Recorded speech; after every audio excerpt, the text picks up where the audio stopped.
본문 말씀으로 다시 시작하게 하시는 하나님이라는 제목으로 말씀을 나누겠습니다.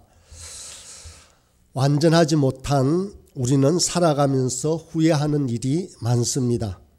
후회하는 일이 닥치면 그 일 이전으로 돌아가고 싶은 생각이 듭니다. 욥은 자신에게 닥친 고난을 돌아보면서 지나간 세월로 되돌아갈 수만 있다면 내가 그처럼 잘 살던 그 시절로 다시 돌아가서 살 수 있으면 좋으련만 하고 말합니다. 외부로부터 닥친 불가항력적인 고난이나 아픔 앞에서도 그렇지만 우리의 잘못이나 죄악으로 인한 후회는 더욱 처절해집니다. 자신의 잘못을 숨기기 위해서 거짓말을 합니다. 정당하지 못한 재물을 탐합니다. 그리고는 그것이 발각될까 봐 두려움 속에서 전전긍긍하며 삽니다. 그래도 이런 후회는 시간이 지나면 잊혀집니다. 소중한 사랑과의 관계에서 잘못한 일은 참으로 오래갑니다. 회복되기 어려운 상처를 주고는 돌이킬 수 없는 관계로 후회 속에 살아가는 날들이 있습니다. 우리는 직장과 결혼, 자녀 양육 등 중요한 무엇인가에서도 실패를 합니다. 꼭 잘못하지 않았더라도 실패감에 사로잡힐 때가 있습니다. 그러면 우리는 속으로 처음부터 다시라고 말하고 싶습니다. 모든 상황이 후회하는 일, 그 일 이전으로 돌아가서 새롭게 시작했으면 합니다. 오늘 본문은 예수님을 부인했던 베드로가 그 이후의 이야기를 들려줍니다.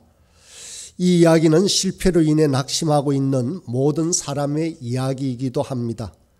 이것은 크게 후회하고 통곡하고 절망의 나날을 살아가는 베드로에 관한 이야기입니다. 또한 그 베드로에게 두 번째 기회를 주시는 우리 주님에 관한 이야기입니다. 이제 본문은 이렇게 시작합니다. 날이 밝아오는 시간입니다. 베드로와 제자들은 밤새도록 그물을 던졌지만 아무것도 건지지 못하였습니다. 바닷가에서 예수님이 그들을 부릅니다. 그들은 전에 들어본 적이 있는 목소리지만 아직 예수님의 음성을 깨닫지 못합니다. 예수님께서 이렇게 말씀하십니다. 5절입니다. 예수께서 이르시되 얘들아 너희에게 고기가 있느냐 대답하되 없나이다. 다시 말해서 얘들아 무엇을 좀 잡았느냐 아무것도 잡지 못했구나라고 말하자 제자들이 아니요라고 대답하는 것입니다. 이 이야기는 베드로와 제자들이 자신의 실패를 인정하면서 시작이 되어집니다. 예수님이 듣고자 하신 말이 이것입니다. 바로 실패를 인정하는 말입니다. 그래도 괜찮다는 것입니다. 예수님께서 말씀하십니다. 다시 한번 해보렴. 그물을 배의 오른편에 던져라. 아직은 멈추지 마라. 한 번 더 시도해 보아라 라고 말씀하십니다. 그러자 그들은 그렇게 했습니다. 곧 그물은 그들이 들어올릴 수 없을 만큼 가득 찼습니다. 갑자기 그들은 이렇게 말씀하시는 분이 누구신지 깨닫게 됩니다. 베드로는 감정에 북받칩니다. 그래서 겉옷을 두른 후에 바다로 뛰어내립니다. 어쩌면 베드로는 자신이 예수님을 처음 만났을 때 그때를 회상하고 있는지도 모릅니다. 베드로가 예수님을 처음 만나는 상황도 이와 비슷했습니다. 당시 상황을 누가복음 5장에 기록한 내용을 그렇게 서술해 보겠습니다. 예수님께서 말씀을 마치시고 시몬에게 말씀하십니다. 깊은 데로 나아가 그물을 내려 고기를 잡아라. 시몬이 대답합니다. 선생님, 우리가 밤새도록 애를 썼으나 아무것도 잡지 못했습니다. 그러나 선생님의 말씀에 따라 그물을 내리도록 하겠습니다. 그런 다음에 그대로 하니 많은 고깃대가 걸려들어서 그물이 찢어질 지경이 되었습니다. 그래서 그들은 다른 배에 있는 동료들에게 손짓하여 와서 자기들을 도와달라고 말합니다. 그들이 와서 고기를 2배에 가득 채우니 배가 가라앉을 지경이 되었다라고 기록되어 있습니다. 이것이 베드로가 예수님을 처음 만나는 장면이었습니다. 바로 그 순간에 베드로가 예수님께 말합니다. 나를 떠나소서 나는 죄인이로소이다. 저와 여러분도 간혹은 주님의 거룩함 앞에서 죄인된 우리의 모습에 베드로처럼 기도하기도 합니다. 하지만 예수님은 이렇게 말씀하십니다. 나는 네가 죄인인 줄을 안다고 하십니다. 그리고는 너희 문제를 도와줄 계획이 있다라고 말씀하십니다. 그리고는 베드로에게 사람을 낚는 어부가 될 것이라고 말씀하십니다. 베드로는 지금 다시 기회를 주는 주님을 만나고 있습니다. 십자가에서 돌아가시고 부활하신 그 주님께서 다시 베드로에게 나타나 또 한 번의 물고기를 잡는 기적이 일어납니다. 그제서야 베드로는 그 목소리가 예수님인 줄을 알게 됩니다. 그래서 베드로는 벗은 몸에 겉옷을 두르고 물속으로 뛰어들어 해변으로 헤엄쳐 갑니다. 이것을 보는 친구들은 이전에 베드로가 무리를 걸어 주님께로 가던 옛일을 떠올렸을지도 모릅니다. 믿음이 약해져서 물속으로 가라앉았던 그때도 또다시 기회를 주시는 주님은 베드로를 구해 주셨습니다. 예수님은 오래 참으시고 또다시 기회를 주시는 분이십니다. 베드로는 이제 해변에 도착해서 예수님이 차려놓으신 조반을 보았습니다. 예수님은 불을 피워놓고 계셨습니다. 본문에는 그 불이 숯불이었다라고 자세하게 설명합니다. 베드로가 예수님을 부인하던 그때도 베드로는 숯불 앞에 앉아 있었습니다. 베드로는 그때를 떠올리고 있을지도 모릅니다. 베드로는 자신이 무슨 일을 저질른지를 회상하며 현실에 직면하고 있는 것입니다. 지금 베드로는 자기 인생의 큰 실패를 떠올립니다. 물에 가라앉았던 기억, 사단아 물러가라고 예수님께 꾸지람을 듣던 기억, 예수님을 구하려다가 칼로 길을 절단했던 기억, 숯불가에서 예수님을 저버렸던 처절한 기억까지 도무지 고개를 들 수 없는 아픔을 지닌 채 지금 베드로는 예수님의 말씀을 기다리고 있습니다. 그때 예수님께서 베드로를 향해 네가 나를 사랑하느냐라고 말씀하십니다. 예수님은 베드로야 네가 저지른 일로 미안해하고 있느냐? 다시는 실패하지 않겠다고 약속하겠느냐? 더 열심히 할 거지라고 말하고 있지 않습니다. 그냥 네가 나를 사랑하느냐가 예수님의 질문입니다. 그런데 예수님의 이 질문은 정직하게 대답하기가 쉽거나 편안한 질문이 아닙니다. 저는 예수님이 어떤 분이신지를 분명하게 압니다. 얼마나 선하시고 지혜로우신지도 깨닫습니다. 예수님의 약속은 우리가 가질 수 있는 최고의 것임을 잘 알고 있습니다.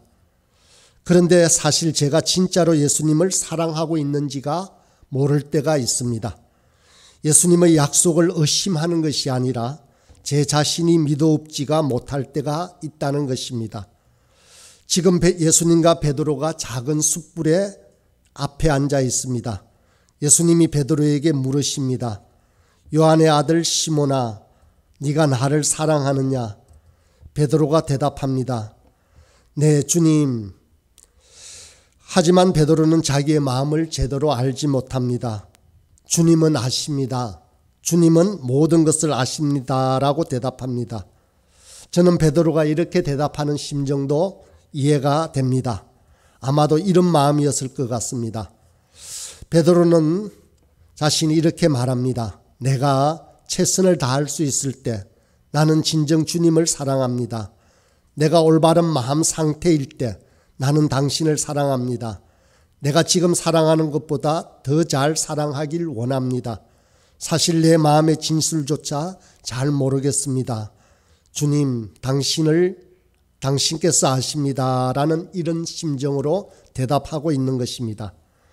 예수님은 말씀하십니다. 그렇다면 네 양을 먹이라 라고 하십니다. 내가 너에게 맡긴 어린 양을 사랑하고 가르치고 보호하고 섬기라. 다시 시작하라. 이렇게 말씀하시는 것입니다. 예수님은 베드로에게 다시 시작하는 기회를 주십니다. 내 양을 먹이라는 이 말을 3번이나 반복하십니다. 예수님은 왜 계속 물어보셨을까요? 이렇게 반복하시는 이유는 베드로에게 다시금 기회를 주시는 주님의 배려입니다. 베드로는 지금 주님에 의해 치유되고 있는 중입니다. 이전에 베드로는 한 번이 아니라 3번 불옆에 서서 주님을 부인했습니다. 지금도 한 번이 아니라 3번 베드로는 불옆에 서서 자기 사랑을 고백하고 있습니다. 예수님은 불가에서 하나님을 저버린 적이 있는 베드로에게, 그리고 베드로와 같은 저와 여러분에게 말씀하십니다. 다시 시작하라. 내가 너에게 준 달란트를 가지고 내가 너에게 준 소명을 소중히 여기고 교회에 헌신하라. 네 양을 먹이라. 그들에겐 네가 필요하다 라고 말씀하고 있는지도 모릅니다. 물론 우리의 잘못에 대해 정직하게 반영될 날이 옵니다. 인생은 중요합니다. 인생에는 분명한 규칙이 있습니다. 마음대로 살아도 모든 것이 원상복귀가 되는 것이 아닙니다. 하나님은 공정하십니다. 성경은 언젠가는 공의가 하수같이 흐를 것이라고 말씀하십니다. 우리 모두는 살면서 잘못했던 일과 죄에 대해서 답변해야 할 것입니다. 저와 여러분도 예외는 아닙니다. 그러나 이 하나님의 공의와 하나님의 용서, 사랑이 만나는 장소가 있습니다. 그것은 바로 십자가입니다. 십자가는 죄에 대한 하나님의 공의와 동시에 죄인들에 대한 하나님의 사랑이 함께 선포되는 곳입니다. 성경에는 하나님께서 다시 시작하게 하시는 장면들로 가득 차 있습니다. 시편 103편 13절에는 이렇게 말합니다. 아비가 자식을 긍휼히 여긴 같이 여호와께서는 자기를 경외하는 자를 긍휼히 여기시나니. 자녀가 잘못해서 엄청난 손해를 입힌다면 아비는 그 자녀를 용서하겠지만 그 대가를 치러야만 합니다. 누군가는 그 빚을 갚아야만 합니다. 우리 죄에 대한 대가도 마찬가지입니다. 이것이 바로 십자가에서 일어난 일입니다. 어쩌면 우리의 머리로는 십자가에서 일어난 말도 안 되는 그 사랑을 완전히 이해하고 잊지 못할지도 모릅니다. 그런데 도저히 갚을 수 없는 저와 여러분의 빚이 대신 지불되었습니다. 그래서 우리는 다시 시작할 수 있습니다. 그리고 우리는 반드시 다시 시작해야만 하는 것입니다. 하나님은 우리를 사랑하셔서 천지 만물을 지으시고 우리에게 맡기셨습니다. 그러나 이 사랑이 끝이 아닙니다. 하나님은 우리를 사랑하셔서 우리에게 지혜와 분별력을 주셨습니다. 그래서 우리가 선한 길로 가도록 인도하십니다. 그렇지만 이 사랑도 끝이 아닙니다. 하나님은 우리에게 사람들을 주셨습니다. 그들과 공동체를 이루며 친밀함과 기쁨을 나누게 하셨습니다. 하지만 이것 또한 그 사랑의 끝이 아닙니다. 하나님은 우리에게 예수님을 주셨습니다. 하나님은 예수님을 우리가 갚을 수 없는 빚을 갚아주시기 위해 십자가로 이끌었습니다. 이 사랑은 하나님께서 우리에게 주시는 최종적인 시도일지도 모릅니다. 그러면서 저와 여러분에게 말씀하십니다. 이제 너는 모든 후회로부터 자유로워질 수 있다. 더 이상의 죄책감은 없다라고 말입니다. 공의의 모든 요구가 만족되었다. 이처럼 나는 너를 사랑한다라고 말씀하고 있는 것입니다. 이제 우리는 이 예수님의 사랑과 희생을 기억해야만 합니다. 그런데 우리는 베드로와 같이 여전히 의심과 두려움에 사로잡혀 있습니다. 여전히 믿음이 없습니다. 갈릴리 바다 위에서 베드로는 배 밖으로 뛰어내려서 물길을 걷기 시작합니다. 그러나 베드로는 예수님에게서 눈을 떼고 의심하며 바닷물 속으로 빠져들어갔습니다. 베드로는 예수님이 십자가에 못 박히기 전에 이렇게 말합니다. 주님을 따르겠습니다. 어떤 대가를 치른다고 해도, 다른 사람들이 무슨 짓을 한다 해도, 그런데 단 하룻밤도 따르지 못합니다. 그는 예수님을 3번이나 부인했습니다. 하지만 예수님은 베드로에게 다시 시작할 기회를 주십니다. 교회는 다시 시작하는 사람들을 위한 장소입니다. 그것이 하나님께서 하시는 일입니다.